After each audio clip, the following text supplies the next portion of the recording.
Alright, so as promised, this is the elephant tutorial on how to apply your sketch to the painting once you have your Powerwax background as you like it. Okay, so, and the key to this is, obviously, here's my, kind of where we left off, and I'm going to go with this, I think. Yeah, I think I'm going to go with this.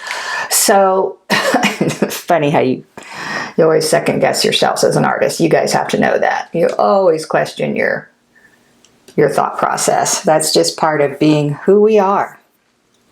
So anyway, this is where I'm at, and this is pretty dry.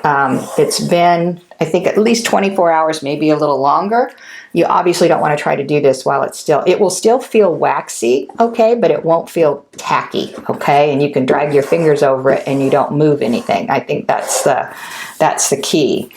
All right, as I said, now this is all acrylic. This is the acrylic wax. And so this is my sketch of the elephant. And basically, I mean, this will make a lovely painting in my opinion, obviously, but this is kind of like, for me in particular, I've never painted an elephant, so this is going to be a little bit of a study for me where I figure it out. And I thought you guys might as well come along for the ride. So we'll see how this goes.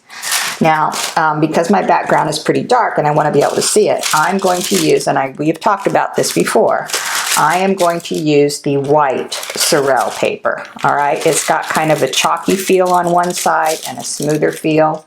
And you can see I've used this many times, and it's the only problem that I have found with reusing it, and it's not going to stop me, but sometimes if you're doing something that's really complicated like this, you know, all the crevices on this guy, what I found is that, you know, sometimes those lines that you see on the transfer paper itself can kind of interfere, but looks like I've got all these dark enough that that shouldn't be an issue. And then again, as we talked about, I take my stylus. So I have this positioned and taped into place. I know that my background is dry. And so then I just start by slipping this in, and you want the chalky side down. And then I can make some. Now you don't want to press hard. There's no need to press hard. If you press hard, you will score the wax. There's no question in my mind that that will happen. And now at this point, only take the lines you feel like you need. If you don't need every line in your sketch, then don't put it in. I find a lot of times when I do the sketch, I get way more detailed than I probably need to be, although it's good because it makes me very familiar with my subject. But when I start to transfer it, a lot of times, I won't put in all that detail. For example, I don't know if I'll put all this detail in or not.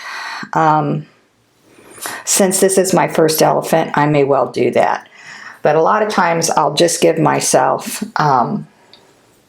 some boundary marks, or just give me the, you know, like I might just transfer the curve so that I can get that roundness, you know, right. But anyway, that is a decision you can make for yourself. But I just wanted to show you, because you don't need to watch me do this whole thing, how well that will show up. Can I zoom in a little bit for you?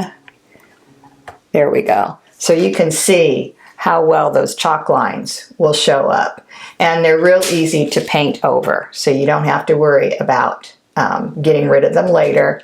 And like I said, the cool thing is you don't want to press hard. You don't need to press hard. It really transfers well. I think it's because the background, even though it's waxy, I don't know, it just really accepts the chalk well. What I have found, however, and I will let you know, is it does not like chalk pencils or pastels. It kind of seems to rebel. It seems like when I try to use those, I either can't make the mark come off or it scratches through. So just a tip of what I've found in my explorations of this new wax medium. Okay, so I'll be back in another video and we'll start figuring this thing out. So I just wanted to take a quick minute to show you what mine looks like after the transfer is on. This area over here is all ear. I didn't put any line work over there. There's just a lot of neat textures and stuff that are going to be happening. Obviously, I wanted to make sure I had the eye and some of these wrinkles, and finding that, you know, where the face and the trunk separate is important. And then, you know, again, making sure I have enough lines that help me understand the structure of the trunk. I did not transfer everything. I did this section here pretty intensely and decided that was probably going to be more confusing than helpful.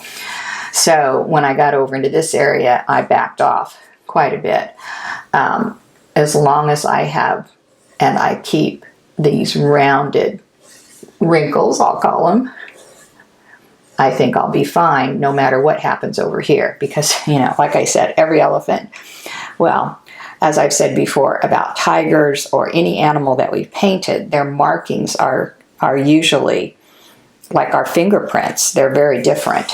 And the same holds true for elephants. So if you, as long as you get the feeling that this is rounded and we get the appropriate textures in here so it reads correctly, it doesn't matter if they match with what our sketch was, just as long as things make sense. And just by looking at this point now, I'm very excited about this. I think this is really going to be a unique approach for me anyway, doing animals like this. And it's a lot more contemporary feeling and gives me a little more freedom to explore and play around with my images. So I hope you enjoy this as much as I think I'm going to. And we'll see you in the next one.